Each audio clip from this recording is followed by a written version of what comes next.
बघा मंडळी, आपण आता राजमा पेरलाय. तर राजमा पेरलं बघा, आम्ही असं पाणी देतो, रेन पाईपानं पाणी देतो. तर कारण की असं रेन पाईपानं पाणी दिलं का राजम्याला तर हे बी असं वाहून जात नाही, काही नाही. आणि पेरल्यावर असं पाणी दिलं की असं पावसावाने पाणी मस्त पडतंय आणि पुन्हा कडी कोपरं पण छान उगवतात. तर ते असं पाणी जर पाईपानं सोडलं का पाटाने तर सगळं बी वाहून जातंय आणि ते सगळं असं माती येऊन वाहून बसती, दडपण बसते त्या बियावर.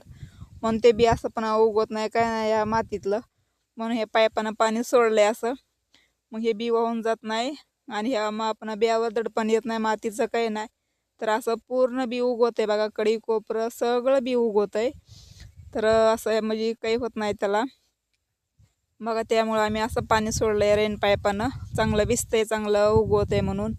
तर बघा, तुम्ही पेरल्यावर राजमा पेरलं तुम्ही पाणी कसं देतात, रेन पाईपानं देतात का असं पाटानं पाणी देतात, ते आम्हाला कमेंट करून सांगा की तुम्ही पाणी शेतामध्ये कसं देतात. पण आपलं असं राजमा पेरल्यावर वल नसल्यावर आम्हाला कमेंट करून सांगा. तर बघा, आमच्याकडं राजमा पेरलं की आम्ही रेन पाईपानं सगळं शेती भिजवतो, मग ते सगळं बी उगवतं. तुम्ही कसं रान असं शेत भिजवता ते आम्हाला तुम्ही नक्की कमेंट करून सांगा.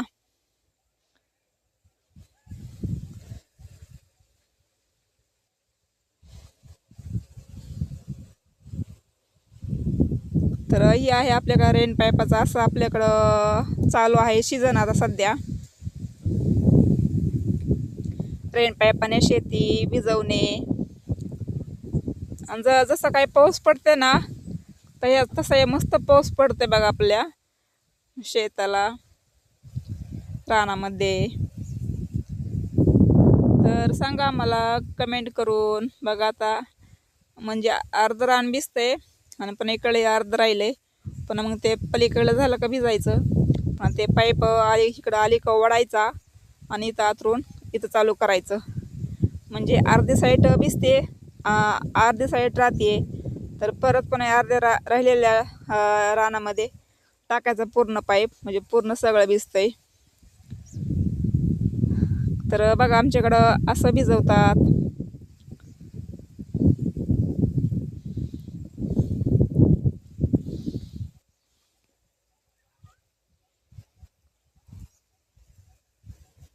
बघा, हे तेवढं भिजतंय आणि राहिलेला भाग असा एक कोरडा आहे इकडं.